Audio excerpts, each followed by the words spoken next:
Hi, my name is Jarek Ambrose, and I am a full-time student at Suffolk County Community College on the Ammerman campus.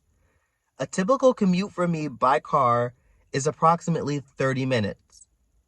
Unfortunately, I've ran into some recent car problems, which has forced me to look into other options to get to campus from Copiague. One of those options being Uber and Lyft. A Uber or Lyft from Copiague to Selden, depending on time of day, is anywhere between $42 to $50 one way.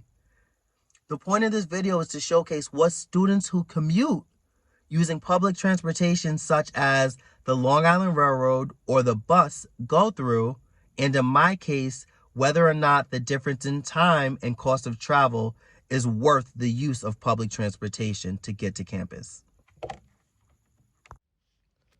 Unfortunately, I ended up missing the S33, which would have taken me from my house to the Wyandanch train station, so I had to take an Uber.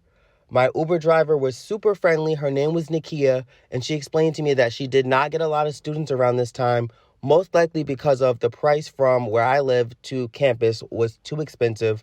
The total Uber ride from my house to the train station was $15. Once I arrived at the Wyandanch train station, I was able to purchase and activate my ticket online, which cost me a total of $3.25.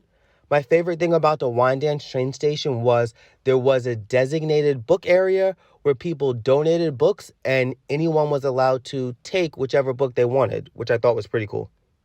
Once I arrived at the Ronkonkoma line, there was an hour wait for the 6A, which would take me from the Ronkonkoma station to Suffolk County Community College.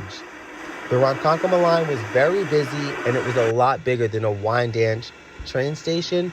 There were a lot of passengers going from Ronkonkoma to Grand Central Station. The 6A arrived exactly on time. Including myself, there was a total of 2 passengers. The fee for the ride was $2.25.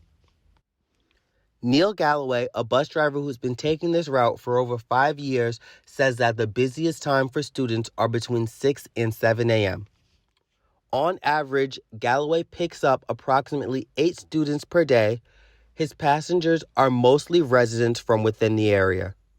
In my experience, it is definitely worth taking public transportation as opposed to an Uber or a Lyft.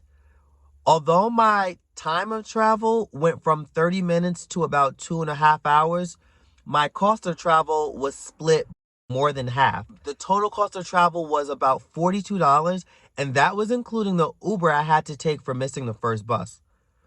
Overall, I would say that students who commute by means of public transportation are extremely dedicated, and perhaps Suffolk should look into ways to further accommodate students that have a longer commute to get to campus.